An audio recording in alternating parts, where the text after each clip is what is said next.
ನಮಸ್ಕಾರ.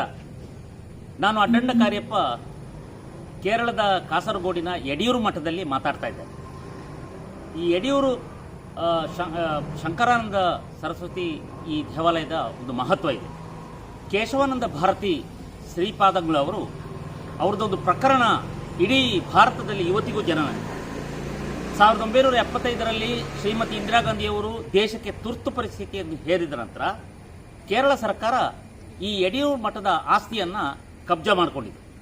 ಇದರ ವಿರುದ್ಧ ಕೇಶವಾನಂದ ಭಾರತಿ ಸ್ವಾಮೀಜಿಯವರು ಕೋರ್ಟಿಗೆ ಹೋದರು.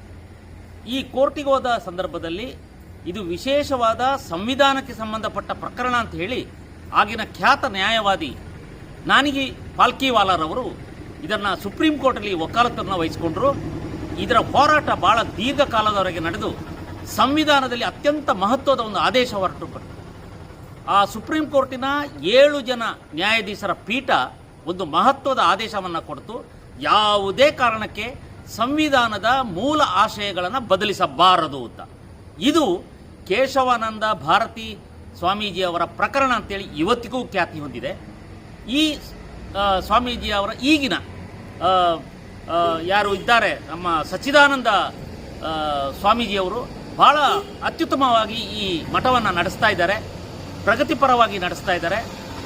ಒಂದು ಸ್ವಾಮೀಜಿ ಏನು ಮಾಡಬೇಕೋ ಆ ಕೆಲಸವನ್ನು ಇವರು ಭಾಳ ಅಚ್ಚುಕಟ್ಟಾಗಿ ಮಾಡ್ತಾ ಇದ್ದಾರೆ. ಅಂದರೆ ನಮ್ಮ ಹಿಂದೂ ಸಮಾಜ ಒಗ್ಗಟ್ಟಾಗಬೇಕಾದ್ರೆ ಹಿಂದೂ ಸಮಾಜದಲ್ಲಿರುವ ಎಲ್ಲ ಜಾತಿ ಜನಾಂಗದವರು, ಉದಾಹರಣೆಗೆ ನಮ್ಮ ದಲಿತ ಜನಾಂಗದವರು ಕೂಡ ಮುಖ್ಯವಾಹಿನಿಗೆ ಬರಬೇಕು.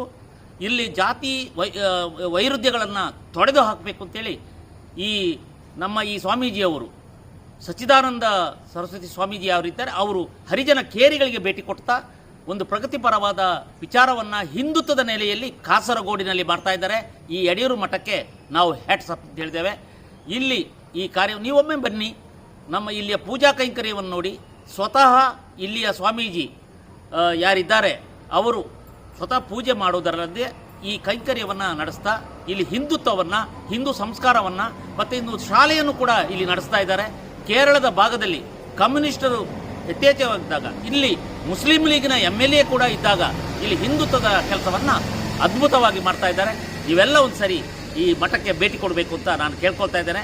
ನನಗಂತೂ ಈ ಮಠ, ಈ ದೇವಾಲಯ ಅತ್ಯಂತ ಖುಷಿ ಕೊಟ್ಟಿದೆ. ನಮಸ್ಕಾರ.